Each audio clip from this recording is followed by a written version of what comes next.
जिस समय महाप्रभु जी गंभीरा मंदिर में विराजमान और राधा रानी के विरह में जर्जर, तो श्री जगन्नाथ जी का दर्शन महाप्रभु जी करके आए। वहां पर घंटों तक नित्य गान होता रहा। और फिर श्रीमन महाप्रभु जी गंभीरा मंदिर, जो छोटी सी कोठरी है, अभी आगे वर्णन आएगा, जहां महाप्रभु जी लगभग 22 वर्ष तक विराजे, तो उस कोठरी में आकर के महाप्रभु जी लेट गए। कैसे लेट गए? ऐसे लेट गए कि द्वार रुक जाए गंभीरा मंदिर का। और महाप्रभु जी की सेवा में रहते गोविंद, इनके सौभाग्य को कौन कहे, जिनको लगभग 20 से 22 वर्ष तक महाप्रभु जी के अंग सेवा का सौभाग्य मिला। प्रभु के चरण दबाने का, प्रभु के शरीर दबाने का, प्रभु को भोजन कराने का। तो वो गोविंद जब महाप्रभु जी करा रहे होते, कृष्ण कृष्ण कह के रो रहे होते, और महाप्रभु जी के अंग अंग में पीड़ा विरह की, तो गोविंद कृष्ण नाम सुना करके ऐसा शरीर दबाते कि महाप्रभु जी को सुख मिलता। पर उस दिन महाप्रभु जी ऐसे लेट गए कि बिना अंदर जाए शरीर दबाया नहीं जाएगा, और महाप्रभु द्वार पर लेटे हैं। तब हाथ जोड़ करके गोविंद ने कहा, प्रभु हमको सेवा करनी है, आप थोड़ा मार्ग दे दीजिए अंदर जाने का। किसी को लांग के तो कभी नहीं जाते, थोड़ा मार्ग दे दीजिए। लेकिन उस दिन तो परीक्षा थी, जो भी पढ़ाई करेंगे उसकी एक दिन परीक्षा होगी। जो भी पढ़ाई करेंगे, नियम है, जो पढ़ाई करेगा उसको पेपर भी देना पड़ेगा। जिस विषय की पढ़ाई करेंगे उसी का पेपर देना पड़ेगा और उसी को देना होगा। निष्ठा वाली पढ़ाई करेंगे उसका पेपर देना होगा, सेवा वाली पढ़ाई करेंगे उसका पेपर देना होगा। आज परीक्षा थी मानो। महाप्रभु को कहा थोड़ा रास्ता दे दीजिए। महाप्रभु ने कहा, गोविंद मुझ में तो हिलने की भी सामर्थ्य नहीं है। महाप्रभु जी थोड़ा सा सरक जाइए, बस मुझे अंदर जाने का रास्ता बन जाए ना। शरीर बहुत दुख रहा है, हिलने की सामर्थ्य नहीं, बस किसी तरह पड़ गया हूं दरवाजे पर, अब उठने की भी सामर्थ्य नहीं। और महाप्रभु जी दरवाजे पर ही लेटे रहे, रोक के दरवाजा, और ऐसे हो गए कि जैसे कोई गहरी नींद में चले गए हों। गोविंद मन में विचार कर रहे हैं, क्या करूं। एक दो बार तो महाप्रभु जी को आग्रह किया, लेकिन जब महाप्रभु जी नहीं हटे, तब गोविंद ने एक महाप्रभु जी का नया बहिर्वास लिया। जो महाप्रभु जी वस्त्र बांधते थे कमर में, वो लिया और महाप्रभु जी के ऊपर डाल दिया। और फिर क्या किया, फिर गोविंद महाप्रभु जी को लांग गए। एक छोटे बालक को भी लांगना पाप है, जिसको हम लांग जाते हैं उसी समय सारे पुण्य क्षीण हो जाते हैं। इसलिए लांघा नहीं जाता, किसी को लांघना अपराध होता है, और उसमें भी स्वयं भगवान को। गोविंद लांग गए और चले गए भीतर। फिर वस्त्र हटा दिया, तो वस्त्र इसलिए डाला कि मेरे पैर की रज महाप्रभु पे न गिर जाए। और फिर अंदर जाकर के महाप्रभु जी के अंग को मर्दन करना प्रारंभ किया। हाथों को, कंधे को, कमर को, चरण को खूब सेवा की। और ऐसी अच्छी सेवा करते गोविंद, उनका नाम ही है गोविंद सेवक, कि महाप्रभु जी को चैन आ गया। और महाप्रभु जी सही में ही विश्राम कर गए। और करते करते भोर हो गई। और जैसे भोर होने पर श्रीमन महाप्रभु जी उठे, तो क्या देखा कि गोविंद कोने में सिकड़े हुए बैठे। और सामने गोविंद का पत्तल पे प्रसाद रखा है बाहर। महाप्रभु जी ने गोविंद को कहा, गोविंद तुमने आज प्रसाद नहीं पाया और यहां भीतर सुकड़े बैठे हो, प्रसाद क्यों नहीं पाया, विश्राम क्यों नहीं किया? गोविंद कहने लगे, प्रभु मैं आपको लांग के कैसे जाता प्रसाद पाने? तो महाप्रभु जी ने हंस के कहा, जैसे भीतर आए थे ऐसे ही बाहर चले जाते। तो उस समय जो गोविंद ने कहा, ये सेवा राज्य की निष्ठा का आदर्श है। हम लोग पात्र तो नहीं है पर चर्चा तो कर ही रहे हैं।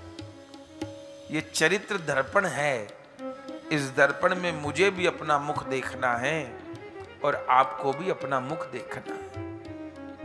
तो महाप्रभु ने कहा, जैसे भीतर आए थे ऐसे बाहर चले जाते। तब गोविंद दास क्या कहते हैं, प्रभु आया तो अंदर आपको लांग के था।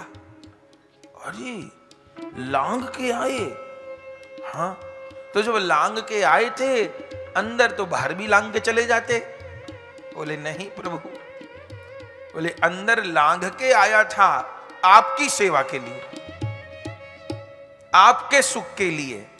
अपराध किया आपके सुख के लिए, आपकी सेवा के लिए, पर दूसरी बार लांगता अपने भोजन के लिए, अपने सोने के लिए ना, आपकी सेवा के लिए तो कोटि कोटि अपराध भी मैं करने को तैयार हूं। मुझे पता है मुझे इस पाप के लिए नरक में भी जगह नहीं मिलेगी, पर कोई बात।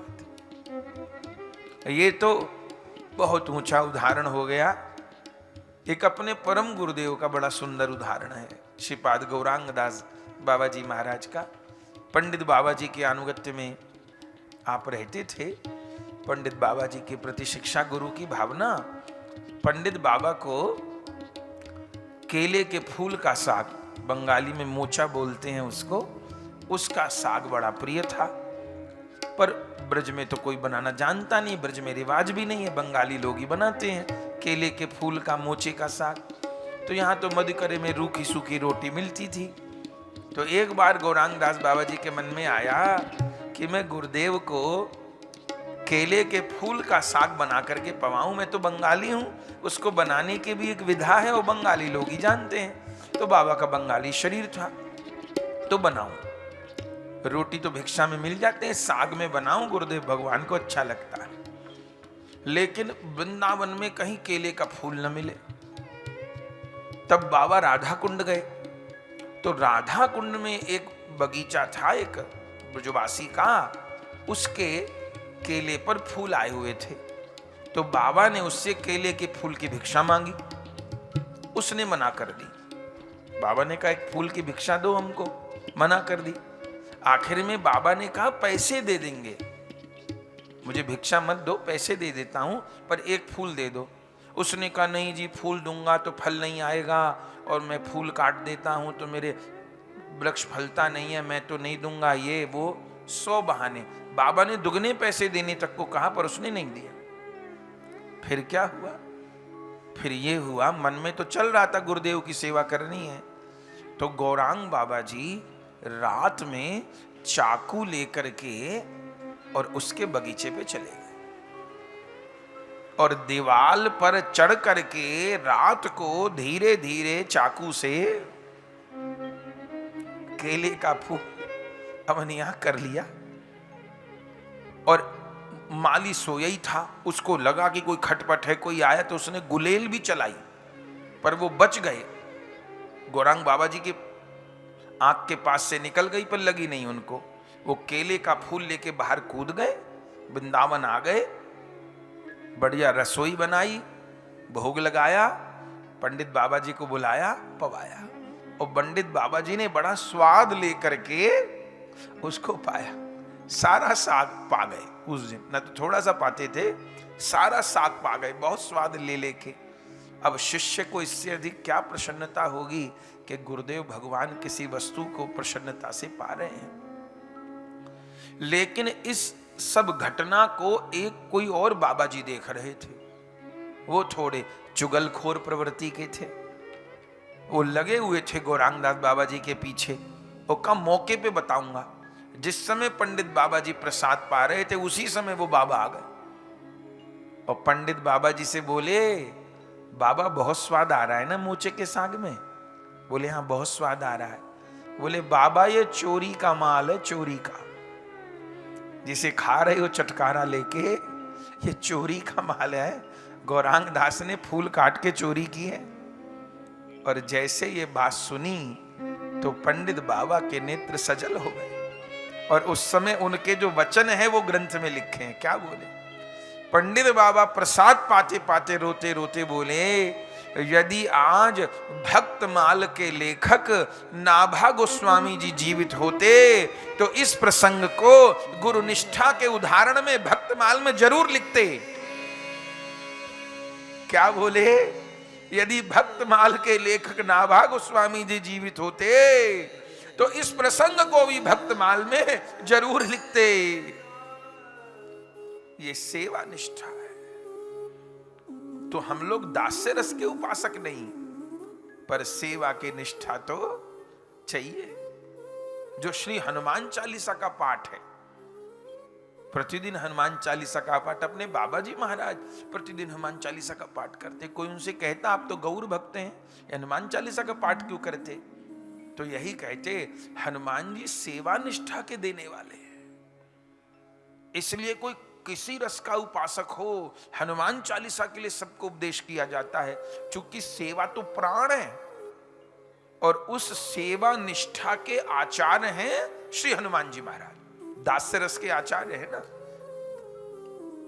तो वो कृपा करके सेवा निष्ठा प्रदान करते हैं।